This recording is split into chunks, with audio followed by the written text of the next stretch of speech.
එක්තරා ගමක රාජු කියලා තරුණයෙක් ජීවත් වුණා. එයා ගොවිතැන් කරලා තමයි ජීවත් වුනේ. රාජුයි අම්මයි තමයි ගෙදර හිටියේ. රාජු පොඩි කාලෙම එයාගේ තාත්තා නැති වුණා.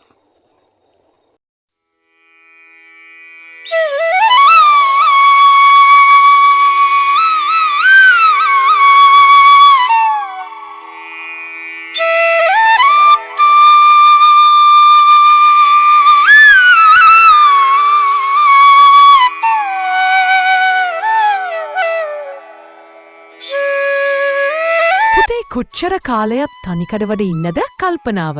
කසාදයක් බැදගත්තතොත් හොදයි. පුතා කැමති කෙනෙක් ඉන්නවනම් කියන්න. මම මගුල සුදානම් කරන්න. මම කැමති කෙනෙක් හිටියට අම්මා නම් කැමති වෙන්නේ නැහැ. දැන් ඉතින් ඕවා කතා කරන්න වෙලාවක් නැහැ අම්මේ. මට යන්න තියෙනවා කුඹුරට.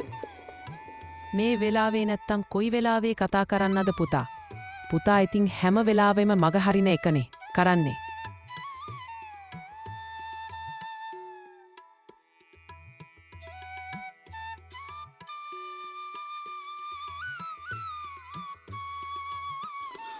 රාජු කුඹුරට පිට වෙලා ගියාට පස්සේ රාජුගේ අම්මා හම්බ වෙන්න කපු මහත්තයා ගෙදරට ආවා.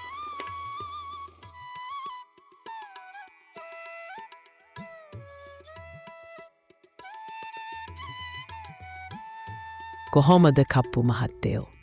පණිවිඩේ හම්බ වුණාද? අපේ කොළුවට හොද තැනක් බැලුවද? කියන්නක් කීරි ගහට යනවා වගේ. සීදේවි කෙල්ලක් හම්බ වුණා. ගෙදර දුරේ හැම වැඩක්ම පුළුවන් කෙල්ලට. කොල්ලට හොඳට ගැලපෙනවා ඌ. මං අපේ කොල්ලා එක්ක කතා කරලා පණිවිඩයක් එවන්නම්කෝ. කුඹුර වැඩ ටික ඉවර කරලා රාජු සවස් සාම එනකොට ගෙදරට ආවා. අම්මා කපු මහත්තයා රාජුට කතා කරපු ඔත්තුව ගැන අම්මා රාජුට කියන්න පටන් ගත්තා. පුතේ අද කපු මහත්තයා ආවා. පුතාට හොද තැනක් බැලුවලු.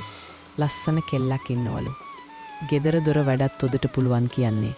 කෙල්ලගේ තාත්තා පුතාට එන්න කියලා පණිවිඩයකුත් එවලා.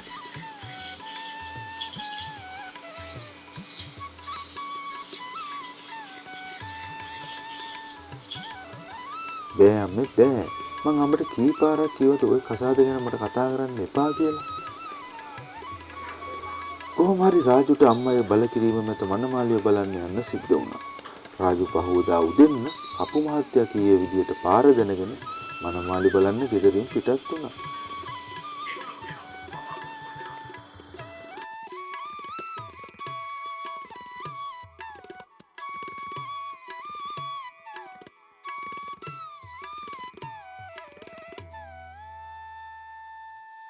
දවල් වෙනකොට රාජුට හොඳටම මහන්සි. රාජු ගෙනාවු කෑම එකත් කාලා ආයෙත් ගමන පටන් ගත්තා. අප්පා අද නම් හරිම ග්‍රීස්ම දවසක්. දැන් නම් හොඳටම වතුර තිබ්බායි. දැන් නම් ආපහු ගෙදර යන්න හිතෙනවා. මං කීවා අම්මට මේ කසාද වලට මං කැමති නෑ කියලා. කොහොම ඉතින් අහන්න එකක් ඈ. දැන් නම් රාජුට හරියට වතුර තිබ්බායි. රාජු වතුර තියෙන තැන බලබලා ඉදිරියට යන්න පිටත් වුණා. එහෙම යන අතරතුරේදී එයාට වතුර ගේන්න ගෑනු කෙනෙක් හම්බ වුණා. මේ ඇහුණද? මට හරිම පිපාසයි. මට හරිම තෙහෙට්ටුයි. මට වතුර ටිකක් දෙන්න පුළුවන්ද? ඔහෙට පිස්සුද? අපි මේ වතුර ගේන්නේ දුර පළාතකින්. ඔහෙට පුළුවනි අපට ගෙවලා වතුර ගන්න. සල්ලි ගෙවන්න? ඔහෙට පිස්සුද? කවුද ඉතින් වතුර සල්ලි දීලා ගන්නේ? එහෙනම් තව ගව් 10ක්වත් යනකම් වතුර ටිකක් හොයාගන්න බැරි වෙයි. හරි මං ඔහෙට ගෙවන්නම්. මට කරුණා කරලා වතුර ටිකක් දෙන්න. මට හරිම මහන්සියි.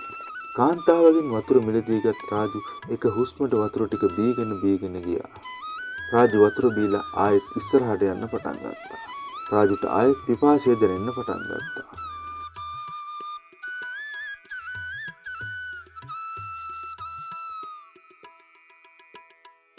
යාළුවා මට වතුර ටිකක් දෙනවද? මට හරිම මහන්සියි. යාළුවා ඔයට වතුර ටිකක් දෙන්න පුළුවන්. ඒත් මට ගෙවන්න වෙනවා. මේ වතුර මම ගේන්නේ බොහොම දුර පළාතක ඉඳලා. රාජු ගැමියට සල්ලි ගෙවලා වතුර ටිකක් ගත්තා. ඒ වතුර ටික භාජනයට දාගෙන රාජු ඉස්සරහට ආයෙත් යන්න ගියා. එහෙම යනකොට එයාට වතුර පිපාසයෙන් සිටින මහලු මිනිහෙක් හම්බ වුණා. අනේ පුතේ මට වතුර ටිකක් දෙනවද? කවුරුවත් මට වතුර ටිකක් දුන්නේ නැහැ. වතුර බොන්න සල්ලි දෙන්න කියනවා. මලඟ වතුර. අනේ පුතේ මට වතුර ටිකක් දෙනවද? කවුරුවත් මට වතුර ටිකක් දෙන්නේ නැහැ. වතුර වතුර වලට සද්ද ගෙවන්න කියනවා. මලඟ මේ වෙලාවේ වතුර වලට ගෙවන්න සල්ලි නැහැ පුතේ. සියවම ඉන්න මලඟ වතුර තියෙනවා. මට සල්ලි එපා. සිය මේ වතුර ටික බොන්නකෝ. අනේ පුතේ හැමදේම සල්ලි වලට විකුණන මේ කාලේ මගේ දරුවා කරපු උදව්වට බොහෝම පිං.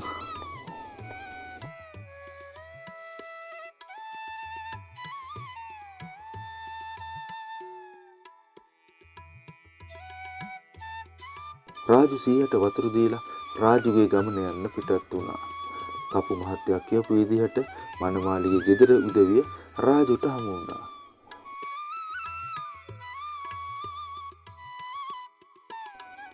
මේ දරුවා කවුද? මේ දරුවා කවුද? කවුද හොයන්නේ?